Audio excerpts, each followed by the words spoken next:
Terima kasih pemirsa Anda kembali menyaksikan Kominfo Newsroom.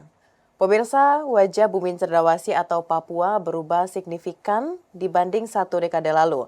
Dalam satu dekade terakhir ini, pemerintah telah banyak melakukan pembangunan di Papua hingga Papua saat ini menjadi lebih modern dan lebih maju. Serta pemirsa, bagaimana sebenarnya perkembangan Papua di berbagai sektor oleh pemerintah selama 10 tahun terakhir. Saat ini sudah bersama dengan kita Deputi 5 Bidang Politik, Hukum, Pertahanan, Keamanan, dan HAM Kantor Staf Presiden, Bapak Theo Fransus Litaai. Selamat malam Pak Theo. Selamat malam Mbak Mona. Baik, Pak Theo, terima kasih banyak sudah bergabung dan berkenan untuk dialog pada Kominfo Newsroom pada malam hari ini Pak Theo. Ini kita membahas mengenai hal yang sudah dibangun oleh pemerintah, infrastruktur, segala macam perkembangan yang ada di Papua. Kita mengetahui Pak Theo bahwa pemerintah ini secara merata dan bertahap serta konsisten untuk membangun Papua di berbagai sektor, mulai dari infrastruktur jalan, telekomunikasi, bidang kesehatan hingga pendidikan. Lalu Pak Theo, sebelum kita membahas apa kira-kira rencana ke depannya di tahun 2024 ini akan dilakukan di Papua, hingga akhir tahun 2023 lalu, apa saja nih Pak perkembangan yang telah terjadi di Papua, Pak Theo? Untuk 2024 ini, pemerintah mempersiapkan pelaksanaan program induk percepatan rencana induk percepatan pembangunan Papua atau RIPPP, RIP3. Nah, RIP3 ini merupakan satu gabungan atau konsolidasi dari sekitar 47 kementerian dan lembaga di Indonesia yang akan bersama-sama untuk melaksanakan pembangunan di Papua.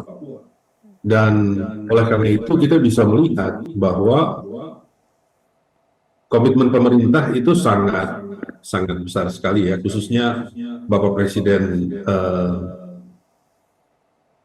Presiden Jokowi di dalam kebijakan pembangunan. Beliau selalu menuntut atau mengarahkan agar kementerian dan lembaga menggunakan cara-cara baru, menggunakan pendekatan baru. Karena selama ini dilihat mungkin kalau cara yang lama, Papua itu sulit maju, ya, dia mengalami ketertinggalan yang cukup dalam, dan oleh karena itu perlu diambil cara-cara baru. Dan salah satu cara baru yang diperkenalkan oleh Bapak Presiden yaitu menggunakan pendekatan antropologis, kemudian pendekatan evaluatif, di mana Presiden berkali-kali datang ke Papua untuk mengecek, memeriksa kemajuan pelaksanaan pembangunan di Papua. Ini satu cara yang baru. Dan hal itu menempatkan Papua sebagai pusat dari visi pembangunan Presiden Jokowi, yaitu visi Indonesia sentris yang dicanangkan di Papua, di mana prioritas pembangunan tidak hanya di Pulau Jawa, tetapi juga di wilayah-wilayah yang jauh dari perbatasan.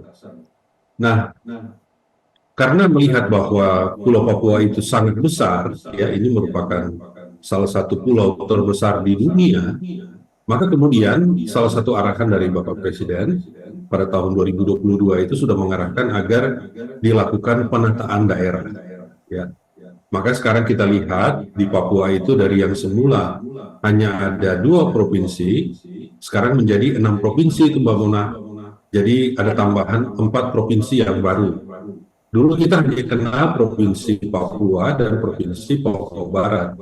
Sekarang ada Provinsi Papua yang sisa dari Provinsi Induk, kemudian Provinsi Papua Tengah, Papua Pegunungan, Papua Selatan, kemudian Papua Barat yang merupakan sisa dari Provinsi Induk, dan Provinsi Papua Barat Daya. Kemudian secara kerangka kebijakan nasional, ini belum pernah ada daerah yang memperoleh perhatian yang begitu luas seperti yang dialami oleh Papua.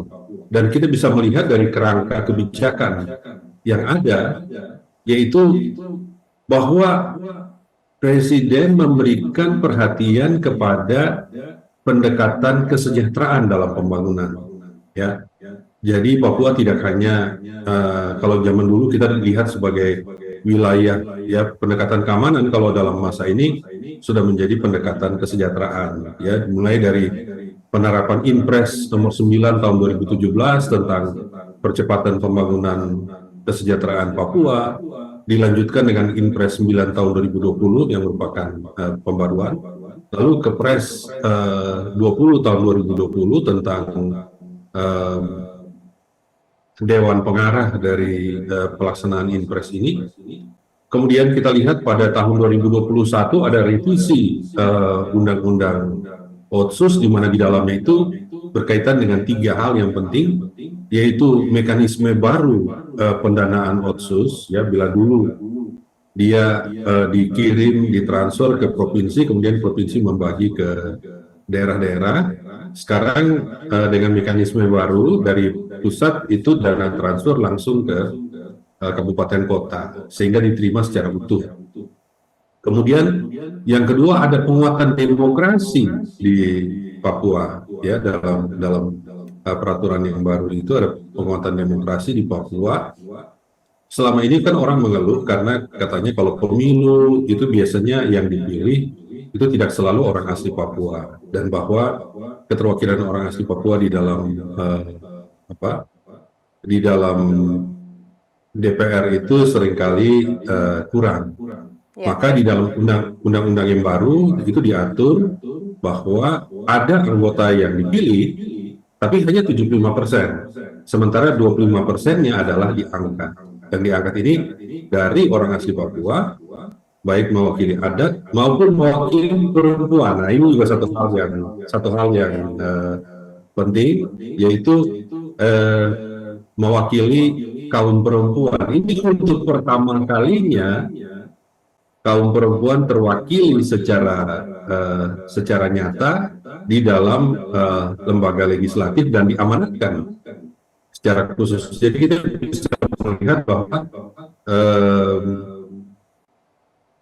lembaga-lembaga legislatif di tingkat provinsi dan tingkat kabupaten kota semuanya ada keanggotaan kaum perempuan yang dijamin oleh Pak Teo. undang-undang. Ya.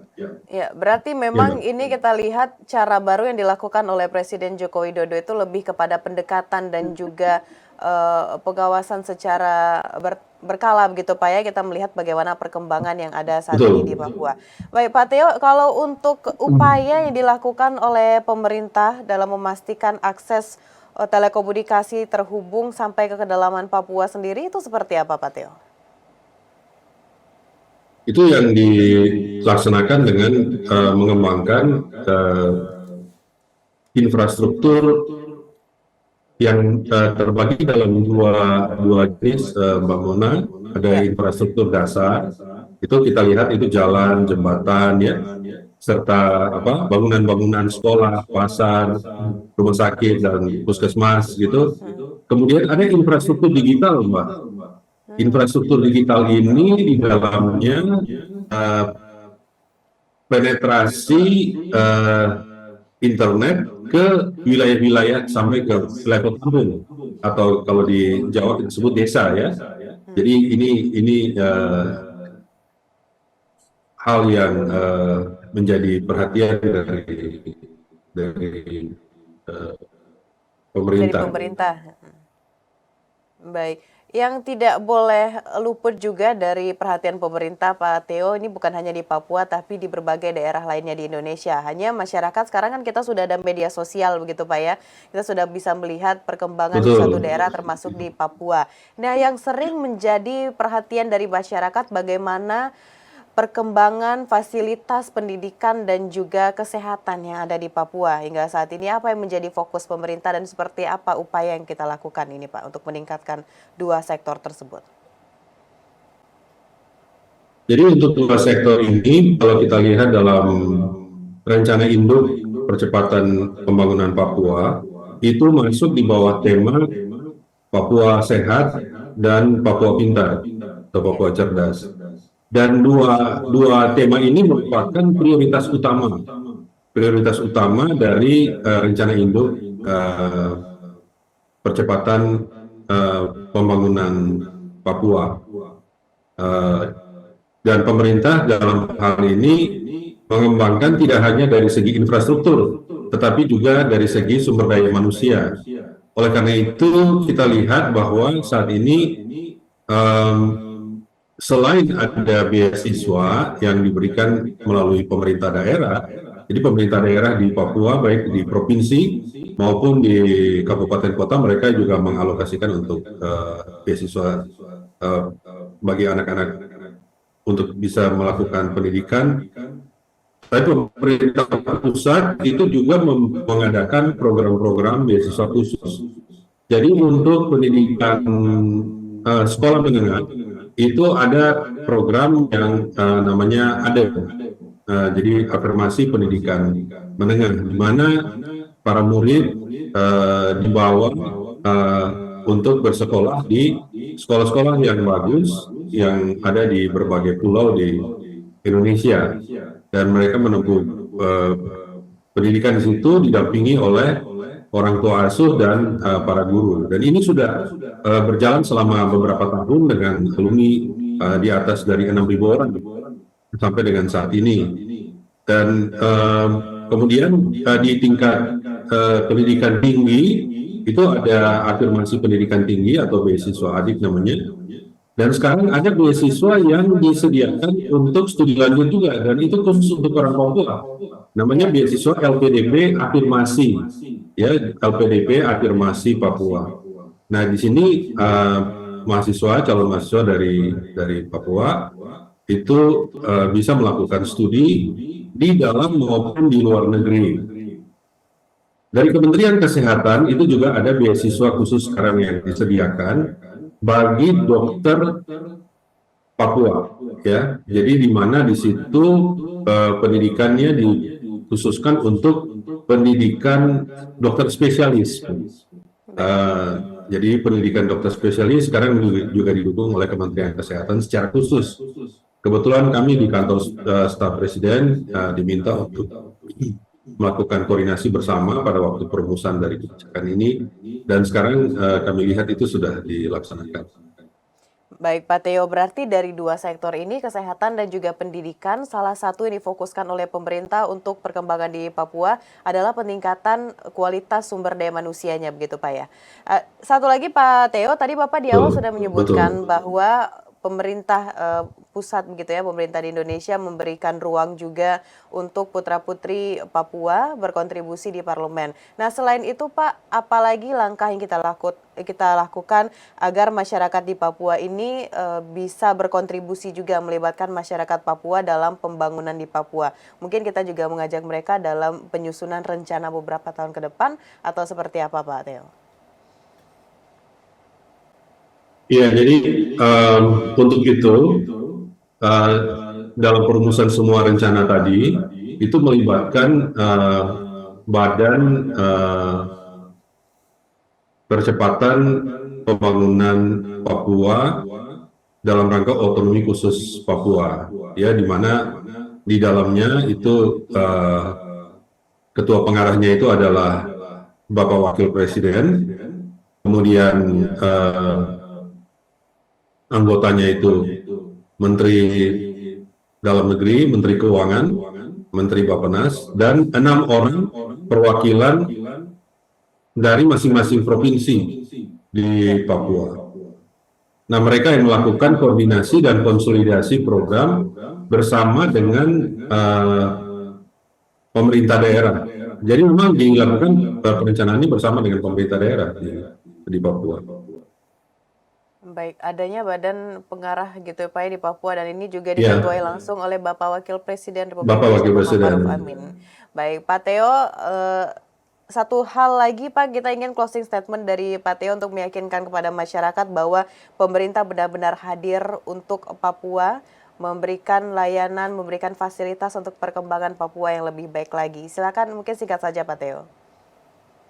Dapat kami katakan bahwa pemerintah melaksanakan pembangunan di Papua saat ini dengan menggunakan pendekatan dan strategi yang baru yang diharapkan lebih efektif untuk menghasilkan lompatan kemajuan kesejahteraan bagi rakyat Papua, bagi rakyat di Indonesia, di wilayah Papua.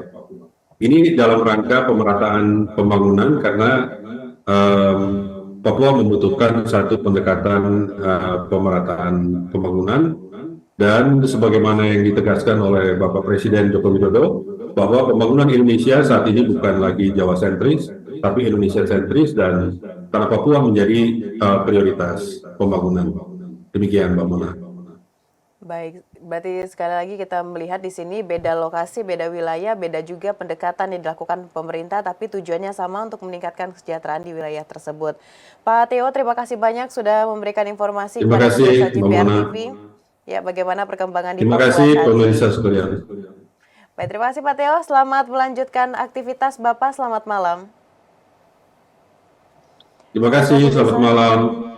Ya, pemirsa, itulah dialog kita pada program Kominfo Newsroom malam hari ini. Usai jeda pariwara, kami akan kembali dengan informasi lainnya. Tetaplah bersama Kominfo Newsroom.